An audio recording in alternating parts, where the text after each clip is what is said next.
Morning to you all. Reasoning paper 1 December 2018 questions are going to be discussed, so please take out your copies. First question is, ninth question is, in the following characteristics of an evaluation procedure, identify those which describes the formative assessment.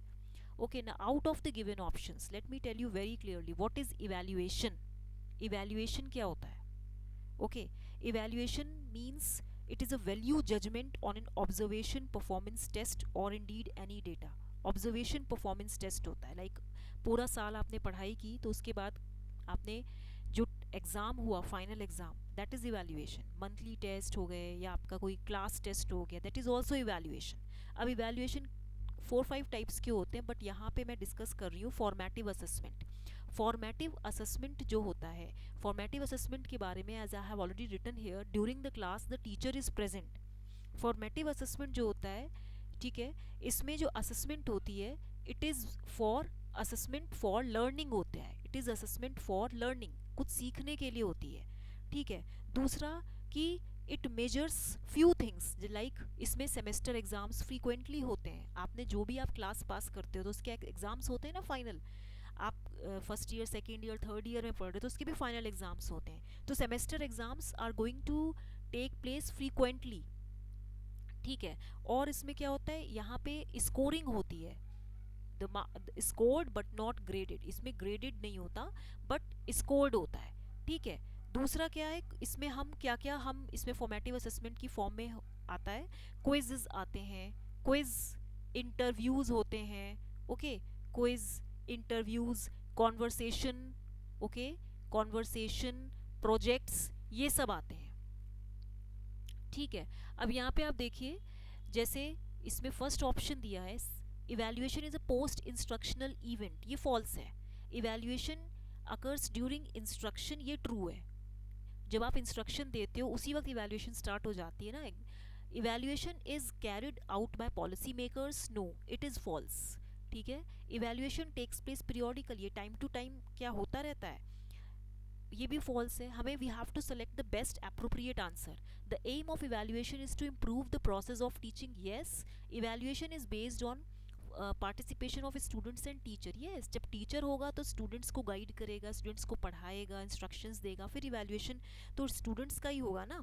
तो इसीलिए इसका जो right option होगा वो B, E and F होगा कि it occurs during instruction and the aim of evaluation is to improve the process of teaching, ताकि आपने टीचिंग कैसे करी है उसका फीडबैक आप स्टूडेंट्स से लेते हो एक तरह से, कि आप उसमें उनके टेस्ट ले रहे हो, एग्जाम्स ले रहे हो, ओरल टेस्ट ले रहे हो, क्विजेज ले रहे हो, प्रोजेक्ट बना रहे हो, उनसे सीखो, प्रोजेक्ट बनाना उनको सिखा रहे हो, वो कैसे बनाते हैं. तो ये सब इवैल्यूएशन का ही पार्ट है. तो इसका सेकेंड ऑप्शन होगा. ठीक है. नेक्स्ट है आपका question, below are given a few key terms, identify those which denote qualitative research paradigm. qualitative generally क्या होती है, ये exploratory research होती है. exploratory research होती है यानी कि descriptive, describe इसमें हम कुछ करते हैं. ठीक है. यानी कि इसमें क्या क्या आता है, understanding होती है, इसमें motivation होता है. ठीक है. और इसमें क्या होता है, attitudes, perceptions होते हैं, attitudes and perceptions होते हैं. ठीक है. अब आप देखिए इसमें ये जो आपने एक्सपोज्ड फैक्टो है, क्या ये क्वालिटेटिव रिसर्च में आता है? नो, क्योंकि ये होता है आफ्टर द फैक्ट रिपोर्ट्स, जब रिपोर्ट्स सबमिट हो जाती हैं. It happens after facts and reports. Facts and reports जब प्रेजेंट हो जाती हैं उसके बाद हम एक्सपोज्ड फैक्टो करते हैं. एक्सपोज्ड मतलब after the facts and results are announced और रिपोर्ट्स आर डन और सबमिटेड, तब हम एक्सपोज्ड फैक्टो करते हैं. It is not a part of qualitative research. ठीक है. उसके बाद है आपका B option, ethnography. Yes, it is a part of qualitative research paradigm, क्योंकि हम इसमें क्या करते हैं, एथनोग्राफी में it is a study of group और कल्चर्स. फिर है आपका symbolic interaction. Yes, symbolic interaction भी it is a part of qualitative research. Descriptive survey नहीं करते हैं, नरेटिव करते हैं. येस, करते हैं. एक्सपेरिमेंटल मेथड नहीं, ये नहीं होता. तो इसका जो राइट आंसर होगा फोर्थ होगा. ठीक है. डिस्क्रिप्टिव सर्वे मतलब आप किसी पर्टिकुलर चीज़ को डिटेल में स्टडी कर रहे हो, डिस्क्रिप्टिव सर्वे कर रहे हो. That means aware of the problem. Descriptive का मतलब क्या है, you are aware of problem, you are aware of particular problem. ठीक है. तो इसका जो पार्ट होगा वो फोर्थ ऑप्शन होगा. नेक्स्ट क्वेश्चन है, ये एक पैरा दिया है, I am not going to read the para, ये आप देख लीजिए. फर्स्ट क्वेश्चन है इसका, on the basis of this passage it can be stated that convergence is, convergence मतलब क्या होता है, जहाँ सारी चीज़ें आके यूनाइट कर जाती हैं, all the things are combined together moving towards unity, यही होता है ना कॉन्वर्जेंस। अब यहाँ पे कह रहा है, यहाँ पे इस पैरा में स्मार्टफोन्स के बारे में बताया है, उसका क्या यूज़ है, उससे क्या क्या चीज़ें निकल के आती हैं। तो कॉन्वर्जेंस क्या है? A simple additive process to enhance power? No. A linear process developing in a sequential fashion? No. An interactive process centered on various elements? No. It is a multifaceted interactive process. ये absolutely correct statement है।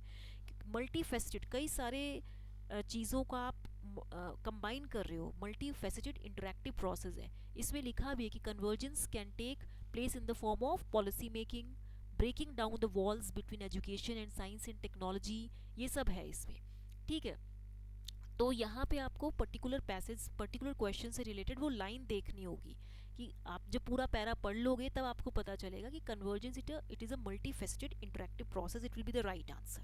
Next question है, unique results will flow owing to synergy, creative results of synergy, policy making और removing the hindering factors between research and education.